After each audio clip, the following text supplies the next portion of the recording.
What if I told you FIA gave porpoising measures? That would come as a shocker. I knew it. And how about the fact that F1 teams are not taking this lightly?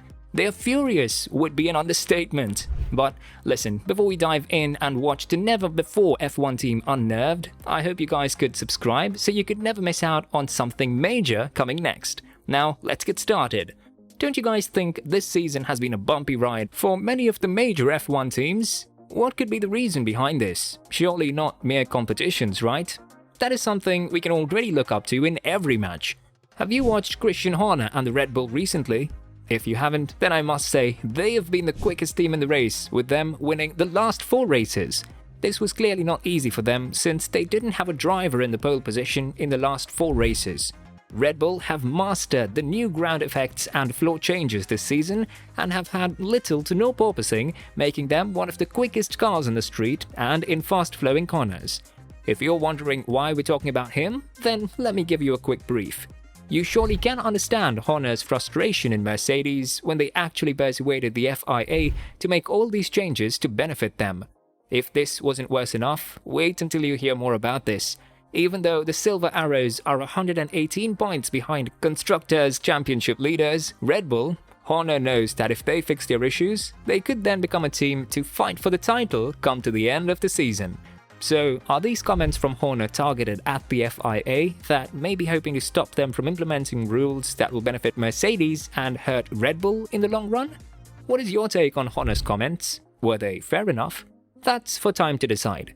Well, I think it's just a matter of time before we see a major incident. McLaren team boss Andreas Seidel agreed that the brutality of the porpoising is something that has to be, at any cost, discussed between teams and the FIA.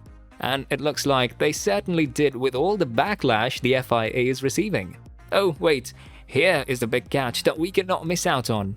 He literally emphasized that any team can instantly get rid of the problem by raising the ride height of the car, although doing so would lead to a reduction in performance. That seems like a thing that's keeping the furious teams at bay as of now. But let's see what this porpoising actually is, shall we? These new ground effects result in something called Venturi tunnels. If the airflow through these tunnels is interrupted due to the car build or for any other reason, this causes the facing effect on the car. When the airflow is repeatedly interrupted, this causes the bouncing, which overall affects the speed of the car, and therefore, the car will not be competitive when compared to non-bouncing cars. Seidel said, "We understand that the severity we see in some cars is brutal on the drivers, and that's why it is a fair point to bring forward to the Technical Advisory Committee to see if it makes sense to address." But don't you think that it should have been done based on the interest of the majority of players? I mean, they can't just decide because of an event or a player. That would make it unfair, I must say. He continued, but at the same time, right now, a team knows how to stop it immediately. Russell's boss, Mercedes team principal Toto Wolff, said that the current situation was not straightforward, and he felt it was important to understand why some cars were suffering worse than the others. Clearly, that's not so true. What do you guys say? Let us know in the comments what your take on this decision by the FIA is. If those statements didn't make it worse, he continued, I think we've seen cars that don't have the issue, and then others who have it worse, clearly. I can talk for our 2 drivers. They are having issues as it goes to the point that even a physio can't fix it sometimes. So we need to see how that develops, and understand also why it's much tougher in some cars than in others. Almost every team is against it, and that doesn't make Ferrari an exception for this list. Ferrari team principal Mattia Binotto did not believe that the current cars were especially troublesome to drive and said more time was needed to understand where things stood.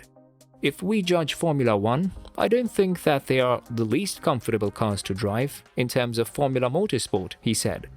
I think that it's a challenge for our drivers, no doubt, but still I think those cars are quite comfortable to drive. It's a challenge, a technical challenge. I think we look at ourselves. We have already made some progress, and I think in the future we can make more progress. So certainly too early to judge. But while Russell's concerns of how a lot of them can barely keep the car in a straight line over the bumps are shared by a lot of drivers, not all teams believe that anything drastic needs to be done in the short term. Well, why would they in the first place? Since it is not a problem that all the competitors suffer from. Okay, you must be wondering how and when all of this fuss started. Last year, during the discussions about the progress of the 2022 cars, a proposal was put forward to counter concerns about the risk of porpoising.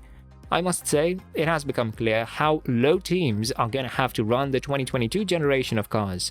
The idea of introducing something to eradicate the risk of bouncing was discussed was fascinating and a huge relief to some teams. Teams that are so furious with this say that they don't see the need for something like this. Speaking of the mounting concerns of drivers, it looks like a set to at least bring the subject back into the spotlight of the FIA.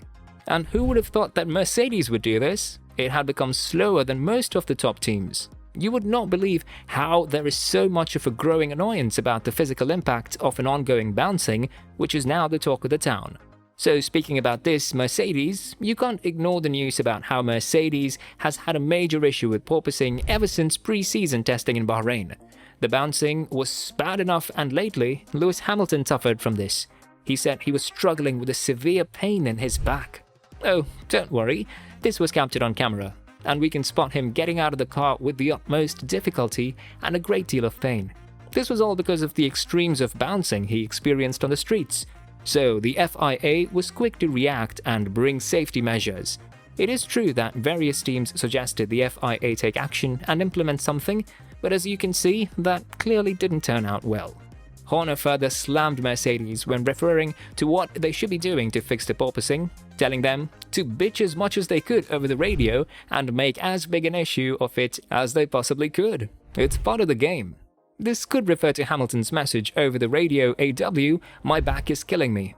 We know that Red Bull and Mercedes are not on the best of terms after the 2021 season, which brought a lot of hatred between the two teams and the team bosses, Toto Wolff and Christian Horner, arguing a lot in the media, which has created a lot of hate. The hatred from Red Bull came a lot from the crash that took the staff and out in the British GP in 2021, where Hamilton only got a 10-second time penalty for the incident. That's all for this video, thanks for watching. If you have enjoyed watching it, then consider leaving a like and subscribing to the channel for more updates. And don't forget to let us know in the comments how this decision of FIA is going to affect the teams in the future.